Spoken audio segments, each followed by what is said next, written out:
Hi everybody, today we have these adorable 3-week-old mini Australian Labradoodle puppies, and this video is a litter update. In this video we will tell you a little bit about each of the 7 beautiful caramel Labradoodles in this litter, and we'll give you a bit of an update about what the puppies have achieved over the past week and what Mama Sierra is up to. Hi, I'm Claire from Van Isle Labradoodles, and this is the Strawberry Swirl litter. These puppies are 3 weeks old now, and they have graduated from the maternity ward out into our nursery. So sometimes people wonder, well, when and how do we decide when the puppy should move from one location to another? Well, we wait until the puppies all have their eyes open and they all can hear. And as you can see, everybody here, if they're not sleeping, does have their eyes open. And they can all hear. If we clap, they will all move their heads except for red, and I think that's purple over there, or maybe yellow. It's either purple or yellow. I think it's purple. They're too sleepy to bother responding right now, but they can all hear, and we make sure that they can all hear before we transition them out here. And now that they're out here in the Doodle Den, they're here with our other 2 litters who are a week older than they are. So this allows them all sorts of great exposure. They hear the other mama dogs. Our own dogs go through here all the time. Our Doodle Den is our central hub of all activities for Van Isle Doodles. We're in here. We have a television in here. Now the television is in here both so while we're in here we can watch things we enjoy, but also to desensitize the puppies. Lots of noise, lots of stimulation. There's different lights in here. We change the lights all the time in terms of how bright they are or they are not. Lots of daylight, and the puppies will start going outside next week. So they hear lots of things clanging, and now they have an X-pen around them rather than the whelping box and their maternity enclosure. X-pens make lots of noise. They make all sorts of rattly sounds, and we do this quite often during the day, just so they get used to all sorts of different noises. You'll see nobody reacted to that. And the other thing that they have now is toys.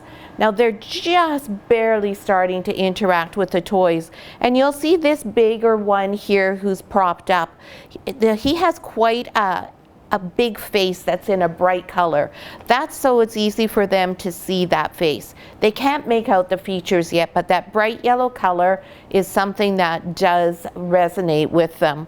And then down here it has all sorts of beautiful soft textures as well as some felt. So now that their teeth are starting to come in, this is a great opportunity and a good toy for them both to snuggle with, for us to do some sound desensitization, and also for them to start chewing on. See what we can see? And everybody just sleeps through everything. Now a lot of the credit for this goes to Mama Sierra. Sierra is such a giving mom. She's such a calm girl that her puppies all take on those characteristics. And you'll see how they're pretty much clumped in 2s. Purple here is off on her own. That isn't because Purple's not sociable, because that switches all the time. But they do like to take turns using one another as a pillow. They have a teddy over there that they also use as a pillow. And then they have this stuffless Stuffy here. He has a hole in him. He's seen a lot of litters. He used to crinkle. He doesn't crinkle now. He's just here to provide them with something to get used to toys, to start doing tug if they want to, and just have another different surface and another different texture. So we change the toys out all the time. We'll usually leave them in here for at the most 2 days. Then we switch them out. We switch them out to give the dogs different exposures, but also because they get dirty and we are constantly washing them. And you'll see over here that this area has a soft pad and a pillow, or not a pillow, a towel. whereas everything else is covered in pee pads. So right now we cover pretty much the entire surface with pee pads because the puppies are still too young to understand, I don't go here, but I do go here.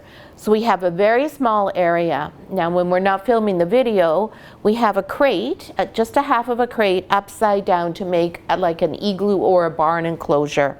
It's all vented on either side, so it's not completely dark, but that gives the puppies a roof, which gives them a really strong feeling of security, and that also helps to train them to be liking the crate. Now you'll see over here that they're starting to play with one another. This is the most fun age when they start to interact, and oh my goodness, they fall over. They're still not too steady on their feet, they fall over lots. But you'll see how Orange is upside down. He's working to get back up, right? There you go, good boy. But he's not fussed. He's not crying, he's not upset, he's not worried. His tail's wagging, and he's got a really nice waggy tay-tay there. And he's coming right back over to play again. And then, oh, well, that was a lot of work, so I might have to rest. And then you see Purple, she's, no, that's not Purple, because this is purple, this is Green. Green is there, says, okay, let's keep going, I'm willing to interact. And Purple's, oh no, you ruined my nap. What is going on, you two silly brothers? I was trying to get a little bit of beauty sleep in here. Hey, baby girl. None of the puppies are eating solid food yet. That will be the next thing that we do, but we won't worry about that till next week. They have no need of solid food at this point. Their digestive systems are not mature enough, and it's just silly to try and rush things along. We don't like to rush anything in the weaning process at all, and we may have a general rule of thumb that by 6 weeks the puppies are completely weaned, but that always changes. If a mom is unhappy with that, or one of the puppies is unhappy with that, then we don't rush it. We let our mama Labradoodles and our Labradoodle puppies dictate all of the decisions we make, within reason, obviously. We don't let them do everything their way, but we do not rush things that are really important to them, such as time with their mom. So even when mom has weaned their puppies, and in our other litter, the rainbow litter, it's quite likely that those puppies will be weaned far before the puppies in the dragonfly litter, even though they're only 1 day apart from one another. And that's just because Ripple has had more litters than Gigi, and Ripple will be more inclined to speed up the process and say, there you go, kids, you're on your own now. But we will still have Ripple in with the puppies, and Ripple will still want to be with the puppies. So what we do then is we put them in a weaning suit, and that way the puppies can't nurse, so mom can still go and interact, teach them all those valuable mom lessons. The puppies love it, the moms love it, everybody's happy, and it all works out really well. But that's farther down the line. We're just at 3 weeks here with these kids. You can see they still do a lot of sleeping. If you look down at the puppies now, you'll see that they're all sleeping, except for Orange Collar Boy there. Everybody's crashed out. Sierra had just been in here and let them all have a bite to eat, and that is pretty much their routine. Eat, sleep, repeat. There is some interaction and playing, as you saw, and they are now eliminating on their own. They're also able to control their body temperature better now, so we don't have to have it as warm, so it's more comfy for the mums in here. And the way we have things set up with this X-Pen, you can't see it in the video, but outside of this X-Pen, we have a double X-Pen up at the front. That way Sierra can exit at any time she wants. She can sleep independent of the puppies. There's a little ledge at the base of the door to the X-Pen, and the puppies are not able to negotiate that. So she's able to remove herself, but still be very close by, so that she has her ear out and her eye out, making sure all is well. And that's what she's doing right now. She was in here just before we started shooting the video. She fed them, and now she's taken herself out and she's having her own rest. But I can see she has one eye open. She is watching everything I do, and she's very alert for if something happens, I do something that she doesn't think is right, or one of her puppies becomes distressed. So I'm always being supervised. And you can see here Orange Collar Boy. So he's the only one awake, and he is listening to everything I say. He's very focused, and he's communicating back to me. He's giving me some sounds. So the puppies are starting to do some barking and a little bit of puppy growls now. They do learn how to make sounds. And if they're scared, if we do something, whoa, whoa, like that, see, now that alarms him a bit, where I was waving my, my hands in the air, and he will tell me, and he'll make that little, oh, hey, what's that? If they're really scared, of course, then they make a bit of a yelp. Were they to do that, then Sierra would come running and see what was going on and make sure everybody was going to be safe and sound. So see, now Orange goes back for comfort by being near his litter mates. This is a typical response for a puppy after they've had a minor little bit where they're a little unsure. They'll go back to their litter mates, and that's where they'll go for comfort. At 3 weeks, this is perfect. This is great. As the puppies get older, this is what we start removing them from doing and teaching them to find comfort on their own. Because it's really important for a puppy to be able to comfort themselves, soothe themselves. So sometimes you'll see dogs shake, and you'll think, oh, well, they had a good shake. What they're doing is shaking it off. And there's actually a Taylor Swift song called Shake It Off. And that song is very applicable to what puppies and adult dogs do. There's a situation, it's caused them some distress, some minor irritation, whatever. It doesn't have to be a big deal. They'll have a good shake and they reset. They're shaking it off. They just put to the side whatever happened. Very much like what the lyrics in that song are talking about. So when you see your dog, unless they've been wet or something like that, and they do a shake, just think back, okay, what just happened? What are they shaking off? Sometimes it's as simple as meeting another dog and the other dog goes, it doesn't really like that dog. And when your dog has been met with that sort of unwelcome response to them, they'll do a shake, they'll shake it off, and then they'll reset and carry on. This is something you really want to see in dogs. That's an excellent quality. That's a dog learning how to comfort themselves, find their way back on their own, not running to a person or another dog to fix things for them. So now let's get on to what's going on with the puppies in terms of how they're developing. So their big event this week was moving out here to the Doodle Den. We moved them out, they came out, and they did nothing. Sometimes the puppies are a little agitated about it, and they run around, and they cry, and they don't settle. Not these guys. They came in, they looked around, they lay down, they went to sleep. Very typical of Sierra puppies. So calm. It's really just quite something to see. So we're going to go through all the puppies now in their birth order, like we do every time. And that means we're going to start with Miss Pink Collar, who's sound asleep over here. Hey, baby. Hey. So we'll wake her up. Oh, my goodness me. What a terrible thing to do. So Miss Pink Collar is our firstborn puppy, and she is a girl. These puppies are all caramel puppies, and this little girl has darkened up. So she is now a much darker red caramel. They're all a really, really pretty color. Their dad, Cooper, is very much this color, and that's really who they look the most like, is Papa Cooper, because Mama Sierra's caramel is expressed more as a cream shade.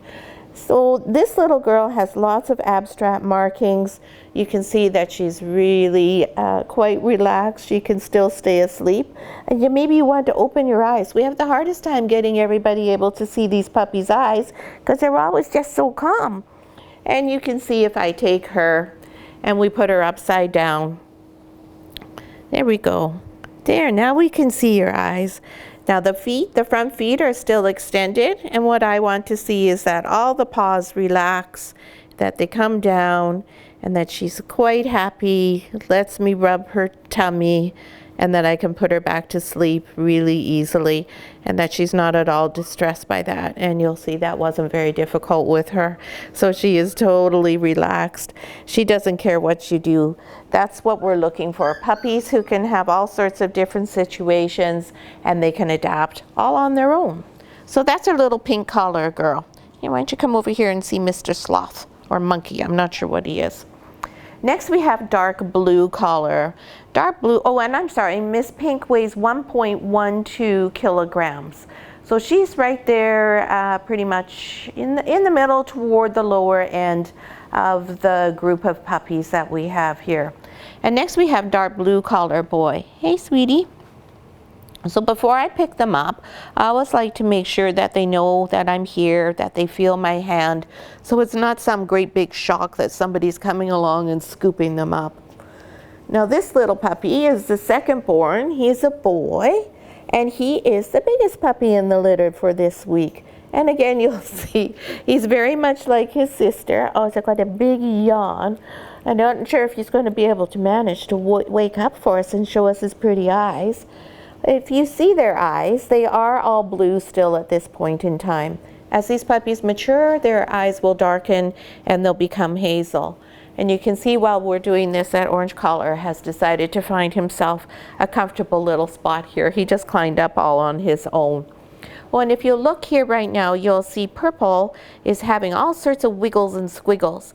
Now, lots of people think that this is puppy dreams and that they're running in their dreams or doing something in their dreams. But really what they're doing is they're moving all of their body. Because puppies sleep most of the time, they need to still be able to work their muscles and develop them. So that's actually what they're doing there, is they're having the ability to work and develop their muscles while they're sleeping. So now back to Mr. Dark Blue Collar Boy.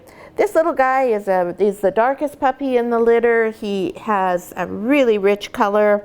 He has no tip of white on the end of his tail. He didn't like me holding him like that. I wouldn't either. And he has probably, I think, the least amount of white out of everybody. But he does have this gorgeous little white sploosh on his head here. Looks a bit like a fleur-de-lis. And he has that beautiful little white goatee. And we'll just see how he does it. His upside down routine, pretty much the same as his sister. There we go. Now you can see his eyes. This is the best way for me to be able to get you to see their eyes, is by putting them upside down, because that wakes them up at first. Here you go, buddy. Yeah. So that's Mr. Dark Blue Collar. Next we have Green Collar. And Green Collar we were watching earlier, who was doing some of the playing. Hi, Green. Now, Green is the lightest color puppy in the litter. You can see that he's really a sort of a golden caramel, really pretty shade. You're a very pretty boy, aren't you, eh? I think your name should be Sandy. You look like a sandy beach. Oh, and look at you, got your eyes open. Yay! Finally, everybody can see some eyes.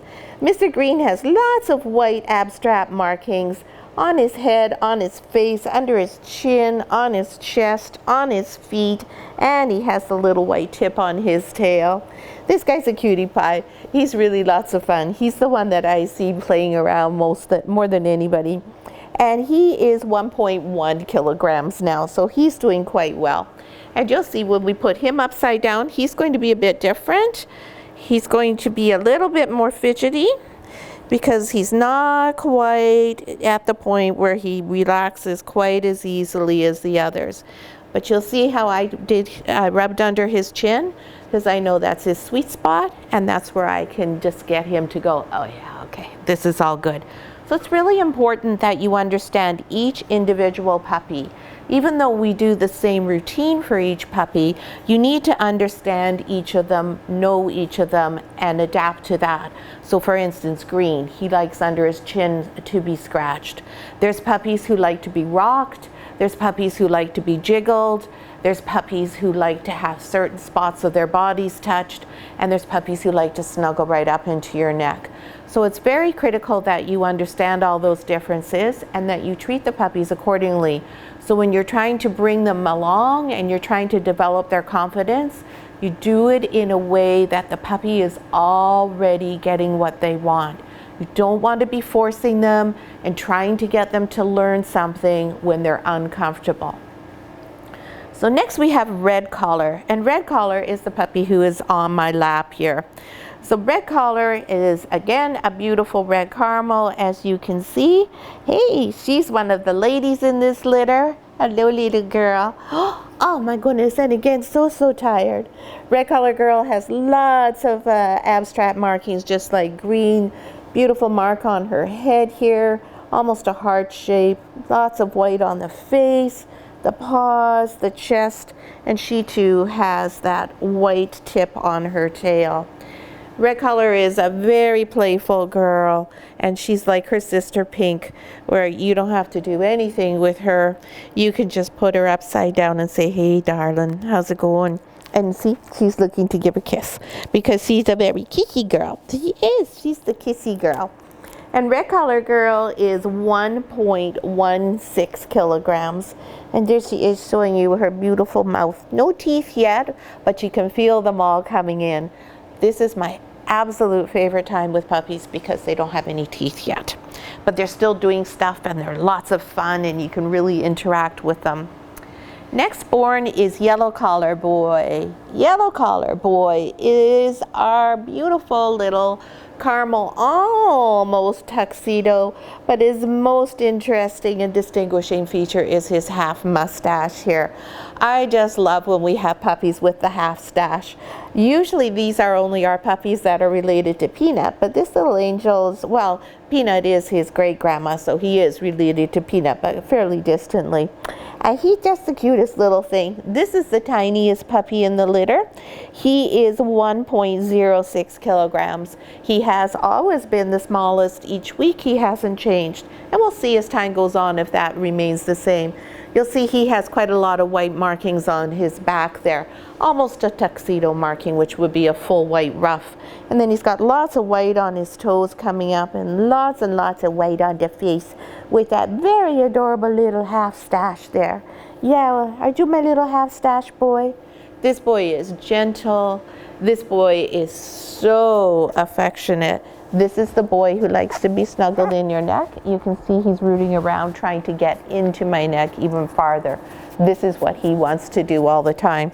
And I'm sorry if he was on top of my microphone and that made a bad noise there. So that's Mr. Yellow Collar Boy. And see, here's Miss Red. She thinks, oh yes, here's a good pillow. Labradoodles like to have their heads on something, and this is one of the other reasons our donut beds work so well with them. We'll talk about the donut beds another day though. After Yellow is Purple Collar Girl. Hey Purpy, hey Purpy. Purple Collar Girl, come here. She is very similar to Yellow Collar Boy. She has lots of pretty white abstract markings, lots and lots of white on the head, around the face, a beautiful big yawn. She has a little bit less on the back of her neck, and you'll see the shape of her head's a bit different. She has a little bit of a broader head than Yellow. And Purple is the second smallest. She is 1.08 kilograms. So she and Yellow are always the two that are the tiniest. They always have been, and they both have very similar personalities. They both are very affectionate. They're big cuddle in your neck dogs. Aren't you? Are you a big cuddler? And then as soon as you have them however you think they should be, oh, that's totally fine. And you'll see she's already falling asleep in my arms here. Purple is a rocker. This is something she absolutely loves. Whereas Yellow likes to be snuggled up in your neck, Purple prefers to be rocked. And last but not least in this litter is Orange Collar Boy. And Orange Collar Boy is right, well no, sorry, you're red. Orange Collar Boy is over here. And Orange Collar Boy, hey, he is almost a solid. Not quite, but almost. No tip on the tail, just a smidge on the head, and a little goatee, and nothing on the chest. He has this beautiful labby head. You can see he's got that really nice broad head. Beautiful, beautiful head. Really handsome boy. And he is 1.21 kilograms. So he is almost as large as dark blue, I mean. So that's, I always think it's interesting to see where in the litter the biggest and the smallest are. Lots of times people think the last born will be the smallest. Clearly that's not the case with Mr. Orange. So again, you see he's very comfortable, very calm. He says, oh, that's good. I can sleep anywhere. And we'll just put him upside down so you can see him too. And he's the type of puppy who just relaxes into anything. He doesn't need anything special. I usually still rock him because that's a natural human thing when we have a baby, is we rock and we jiggle. But you can do anything with this guy and he'll be totally fine with it. And he's letting you see his very pretty blue eyes there. Oh my gosh, that's such a big yawn. That's such a big yawn. Mr. Orange Collar is the puppy who plays most with the toys. So that's all of our puppies in our Strawberry Swirl litter of mini caramel Australian Labradoodle puppies. We hope you enjoyed seeing them all this week and learning a little bit more about the puppies and what they're all doing. And now that they're all lined up in a row, you can really see the difference in the colors here. Dark blue being very red, a green collar being much more of a taupe shade, and these ones a little bit of a variation in hue between these two. But these are the darkest red, and this is the most taupe colored puppy. This will continue to change, so we'll just have to wait and see how they all turn out. If you have any questions or comments you'd like to leave for the video, please feel free to do so. I'm always happy to answer any of your questions, and we hope if you have a moment you could give us a thumbs up. And if you subscribe to our channel, you will be notified whenever we publish another video. We do all sorts of different videos, as you can find in our playlists, and we try to give you a little bit of unique information in each one. So thanks so much for watching, and we hope we'll see you again next week.